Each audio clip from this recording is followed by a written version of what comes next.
आखिर क्या रीज़न है जो ग्रैटिट्यूड विद भार्गव जिस चैनल पे सिर्फ शॉर्ट्स आते हैं और मोटिवेशनल शॉर्ट्स आते हैं वो आपसे इस तरीके से एक लॉन्ग वीडियो में बात करना चाहता है। ऑनेस्टली पहले तो ये बताऊंगा कि कोई फैंसी सेटअप पीछे अभी नहीं है और जो शॉर्ट्स में होता है वो एक सेटअप है और उसमें कई सारी चीज़ें मैंने मांग कर ली हैं।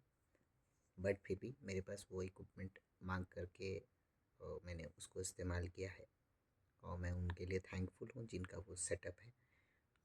बट आज सेटअप का वेट नहीं करना चाहता था मैं चाहता था कि मैं बात करूँ ऑनेस्ट, रियल, मेरी लर्निंग और आपके मेरे कनेक्शन के बारे में।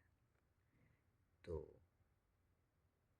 जो भी बातें होंगी वो रियल होंगी, मेरे लाइफ के एक्सपीरियंस के बारे में होंगी। और सबसे बड़ी बात यह है कि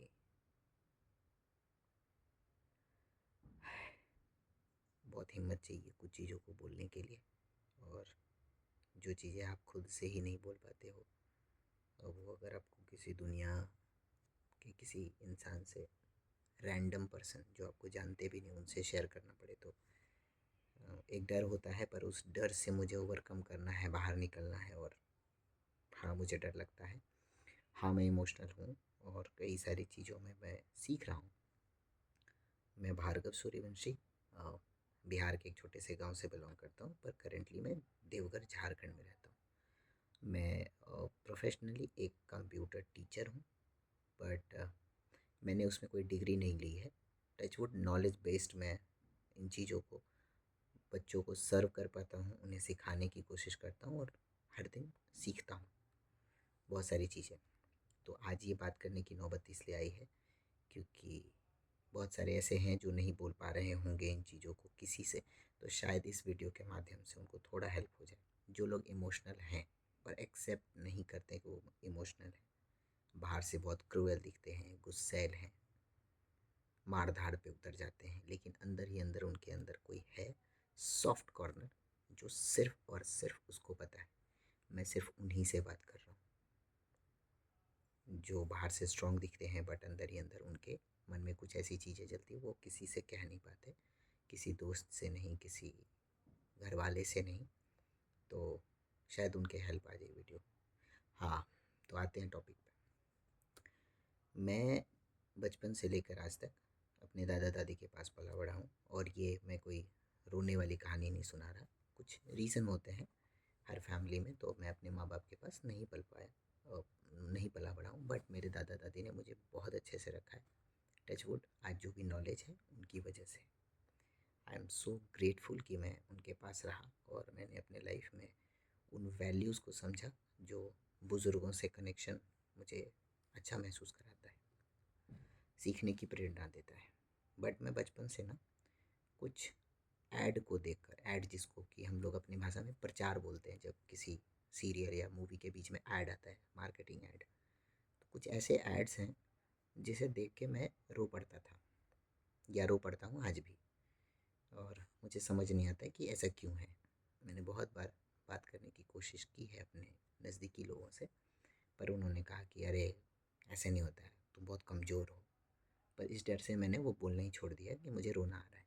पर मैं सच बता रहा हूँ, कुछ दिवाली के एड्स, कुछ दादा दादी से रिलेटेड, कुछ माँ बाप या भाई बहन से रिलेटेड कुछ ऐसे एड्स हैं जिस पे मुझे आज भी रोना आता है। पर एक दिन मुझे ये जानने की इच्छा हुई कि ये ऐसा क्यों होता है। तो मुझे समझ नहीं आया कि मैं किससे बात करूं और मैं जहाँ रहता हूँ वहाँ कोई ऐसा काउंसलर या साइकोलॉजिस्ट नहीं है। तो मैंने सोचा मैं सोशल मीडिया से पूछता हूँ कि ये क्या चीज़ है और कैसे करना है। मैंने टचवुड मेरे पास जो फ़ोन है, हर किसी के पास फ़ोन है, उसमें सोशल मीडिया सब लोग इस्तेमाल करते हैं। उसमें एक चैट जीपीटी नाम का एक चीज़ है, आप चाहो तो यूट्यूब पे भी जा सकते हो। मैंने चैट जीपीटी से वन टू वन ऐसा रिकॉर्ड करके, मुझे मेरी इंग्लिश बहुत अच्छी नहीं है तो मैं ऐसा रिकॉर्ड करके उसको बोलता हूँ अपनी भाषा में, जैसे भी टूटा फूटा, जैसे मैं आपसे बात कर रहा हूँ ना, जस्ट लाइक दैट। मैंने उससे कहा कि मुझे ना एडवर्टीज़मेंट वगैरह देख करके कभी कभी रोना आता है, मूवी के कुछ ऐसे सीन जिसे देख के रोना आता है और लोग इसका मजाक उड़ाते हैं और मैं उनको नहीं बता सकता कि मैं क्यों रोता हूँ क्योंकि मुझे खुद भी नहीं पता।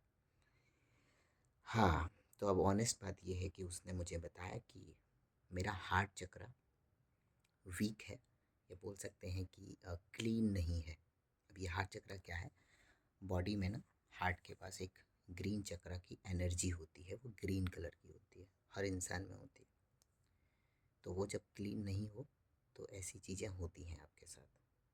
तो मैंने सॉल्यूशन भी मांगा, प्रॉब्लम पता था, तो उसने कुछ सिम्टम्स दिए मुझे कि क्या आपको ऐसा लगता है, क्या आपको ऐसा लगता है। उसने जितने भी सिम्टम्स दिए वो सारे के सारे मेरे सिचुएशन से मैच कर रहे थे।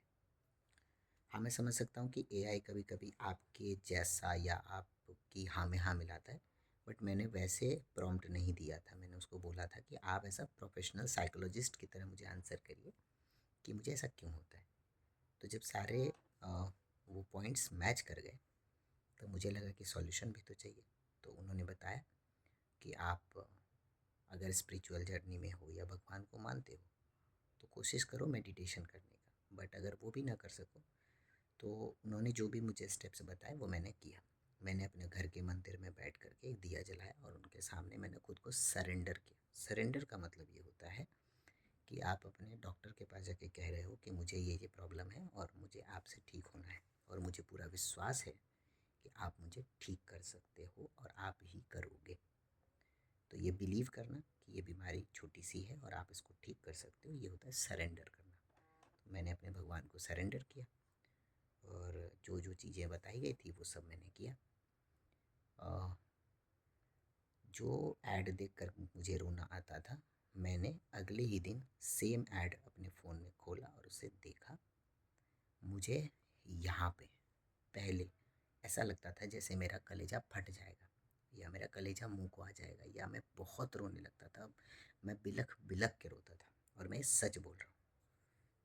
तो जब मैंने अगले दिन वो ऐड देखा तो मुझे ऐसा कुछ भी फील नहीं हुआ। फील हुआ, इमोशनल टच था, बट मैं रो नहीं रहा था। फूट फूट के मेरे आंसू नहीं निकल रहे थे। तो मुझे समझ आ गया कि मेरा बहुत फ़ायदा हुआ है। बट फिर वही बात है कि अगर आप डस्टबिन में से एक बार कचरा फेंक दो, इसका मतलब ये नहीं है कि डस्टबिन अब कभी गंदा नहीं होगा। इसका मतलब ये था कि मैंने जैसे वो सारी चीज़ें छोड़ दी, कुछ महीनों बाद वापस से मुझे वैसा ही फील हो रहा है। तो अभी जो मैं आपसे बात कर रहा हूँ, शायद हार्ट चक्र क्लीन करने के लिए मुझे अपने लाइफ में एक ऑनेस्टली स्टेप लेना था कि मैं कम से कम शेयर करने सीखूं और उस डर से बाहर आऊं। जो डर मुझे लग रहा था कि ये बात मैं कहूँगा तो दुनिया मुझे जज करेगी कि अरे ये तो टीचर है, तो दुनिया को कंप्यूटर सिखाता है और इसके साथ। हाँ भाई, हो सकता है, बिल्कुल हो सकता है आपके साथ भी होगा। आप बड़े बाहुबली होगे, कोई नेता हो, कोई पुलिस ऑफिसर हो, किसी का बच्चा हो जो बहुत स्ट्रांग पर्सन है, पर फिर भी आपके अंदर ऐसा होता होगा। हाँ, अब सब लोग ओवरकम नहीं कर पाते हैं, बट एटलीस्ट अपने आप से सच बोलना इम्पॉर्टेंट है। सोशल मीडिया पे जा कर के आप दिन भर टाइम वेस्ट करते हो या कुछ सीखते हो, ये बिल्कुल आपके हाथ में है। तो मैंने ये सीखा कि मैं खुद को ठीक करने में सबसे पहले खुद की मदद करना चाहता हूँ, और मैं कर पा रहा हूँ। और मैं थैंकफुल हूँ कि मेरे पास जो भी इक्विपमेंट है, जो भी मेरे पास फैसिलिटी है, उसका इस्तेमाल करके मैं खुद को हील करने की कोशिश कर रहा हूँ। तो मेरी लर्निंग ऑनेस्ट है और सीख पा रहा हूँ, ये बहुत बेस्ट बात है और मैं हमेशा सीखूँगा। और साथ ही साथ मैं अपनी स्टोरी, अपनी जर्नी आपको शेयर करूँगा, ये मेरा प्रॉमिस है। मुझे जितना लगता है कि मैं बोल सकता हूँ मैं बोलूँगा, आपको बताऊँगा। तब तक के लिए मेरे चैनल पे बने रहिए, और ऑनेस्ट रहने के लिए आप एक हार्ट मेरे कमेंट में पिन कर दीजिए, ताकि मुझे लगे कि हाँ, मेरी बात आप तक पहुँची। थैंक यू सो मच मेरी वीडियो देखने के लिए, मेरी बात सुनने के लिए।